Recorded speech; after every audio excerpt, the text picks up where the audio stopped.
धार्मिक ग्रंथों के आधार पे मैं आपको कर्म के बारे में बताने जा रहा हूँ कि कर्म 3 प्रकार का होता है। वो 3 प्रकार के कर्म के हिसाब से हमें संसार में उसको भोगना पड़ता है। सुख दुख के, समस्याओं के तरह वो कर्म इस तरह है। रामचरितमानस में बड़ा सुंदर कहा कि कर्म प्रधान विश्व रचि राखा, जो जस करहि सो तस फल चाखा। जो जैसा करता वैसा उसको चखना पड़ता है, भोगना पड़ता है, उसको उसी तरह का प्राप्त होता है। तो 3 प्रकार के कर्म में सबसे पहला कर्म है क्रियामान।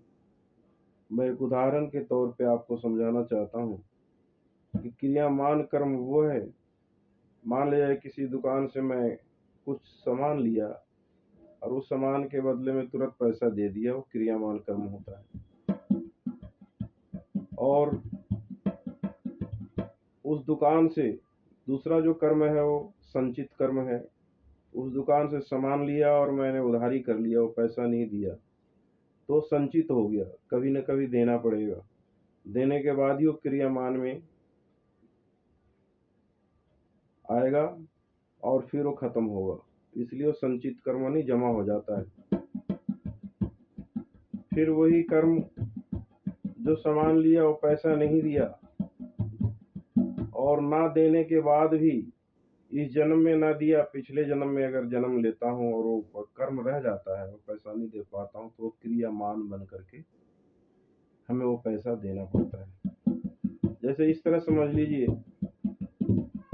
क्रियामान कर्म उनको मिला था भीष्म पितामह को। जब भीष्म पितामह तीरों की सैया पे लेटे हुए थे तो श्री कृष्ण जी रात में मिलने के लिए आए, अकेले में 12 बजे रात को मिलते हैं।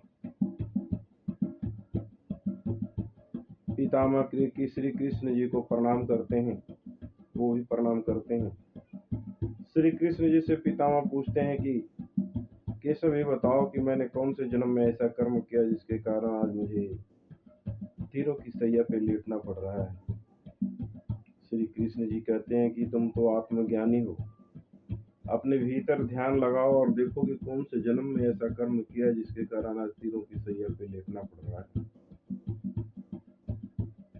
कोई न कोई प्रारब्ध कर्म है जो आपने उस कर्म को पूरा नहीं किया, उस कर्म के बदले में तुम्हें फल पहले नहीं मिला जो आज मिल रहा है।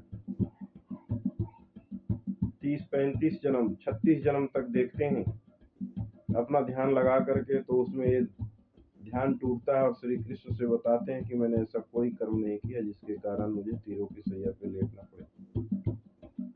कहते और आगे का देखो और पीछे का देखो और पिछले जन्म में 36 से पिछले जन्म का।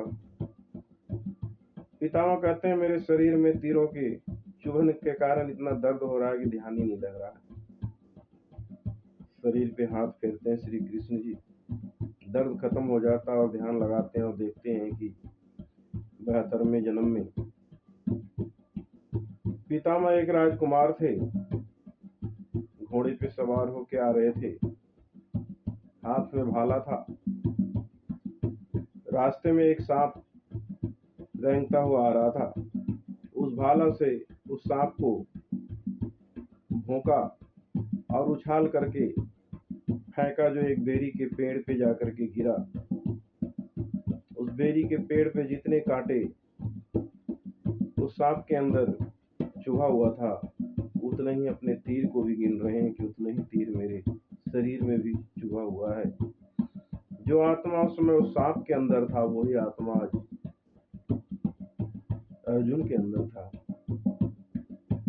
इस जन्म में आके वही सांप अर्जुन बना और उस समय के राजकुमार पितामह बने, और उस समय का कर्म यहाँ पितामह को भोगना पड़ा। देखने के बाद फिर उनको संतुष्टि हो गई और श्री कृष्ण को फिर प्रणाम करते हैं, कहते हैं कि सबब मैं अपने प्राण को